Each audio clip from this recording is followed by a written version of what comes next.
Hey brother! Winnie the Pooh. How did they get away with calling a children's character Pooh? Ha! You said Pooh. How long have you been down there?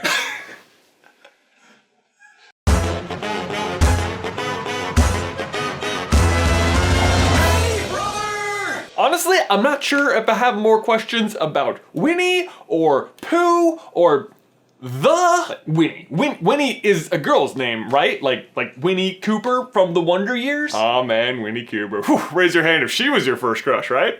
Yeah, no one knows what I'm talking about. But Pooh is a boy though, right? So why Winnie? And to that end, is his name Winnie or Pooh? Because nobody ever calls him Winnie, like ever. It's always just Pooh or Pooh Bear. And I'm sorry, but what is a Pooh? And why the Pooh? Is he like the Pooh? Is he like one specific species of Pooh? His name makes no sense. But fortunately, I have been researching the topic. So, to answer these questions, we have to head back all the way to 1914 Canada, where veterinarian Harry Colburn gets drafted into the Canadian Army and sent to fight in World War I. The classic beginning to any children's story, right? And whilst traveling, his train stopped at a town called White River, and on the platform there was a man with a bear cub. As you do. Which, for trains, not something you see every day.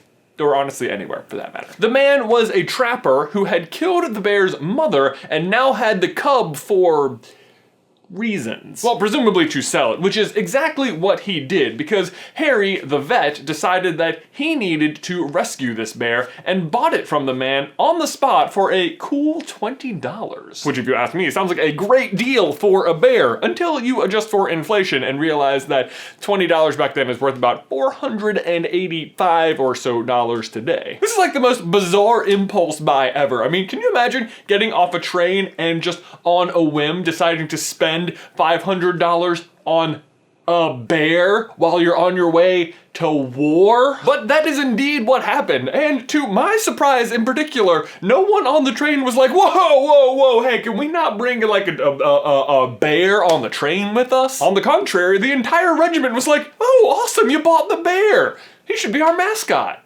She. I guess they were a little braver than some other Canadians we know about. Wolverine? Click the card if you didn't understand that joke. So along came the bear, which Harry decided to name after his hometown, Winnipeg, so he and the boys would never be far from home. But it turns out that Winnipeg is a bit of a mouthful, so they shortened it to, say it with me, Franklin. No, obviously not. Winnipeg became Winnie. And Winnie was actually a particularly smart bear. They basically trained her like a dog so that she could track things, find things, and eat lots and lots of things. So many things. Did you know that brown bears can eat up to 90 pounds of food a day? Whew.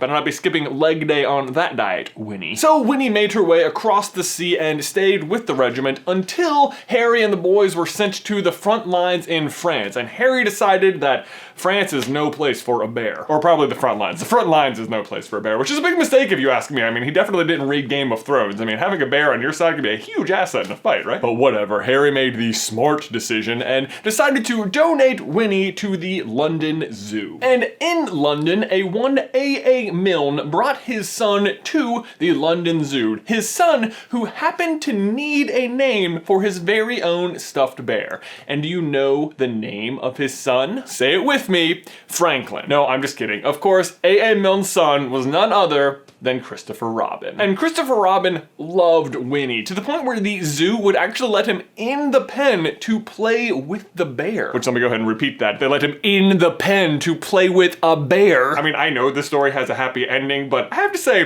this is a pretty questionable decision on the part of the London Zoo. Like, I know 90 pounds of food a day has got to be expensive, but come on, guys. But against all odds, Christopher Robin did survive his trips into the pen and went on to name his own stuffed bear Winnie, and then had a lot of imaginary adventures with him in their backyard, which his father, A.A. Milne, then turned into Winnie the Pooh. Which brings me back to Pooh. You said Pooh again. Well, I researched that too, and I have to say, sadly, that story is not quite as interesting. Are you ready for it? Okay.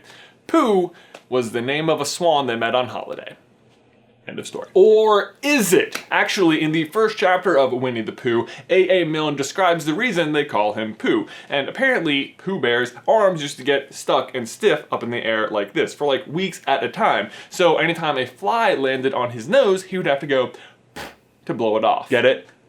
Pooh. Pooh.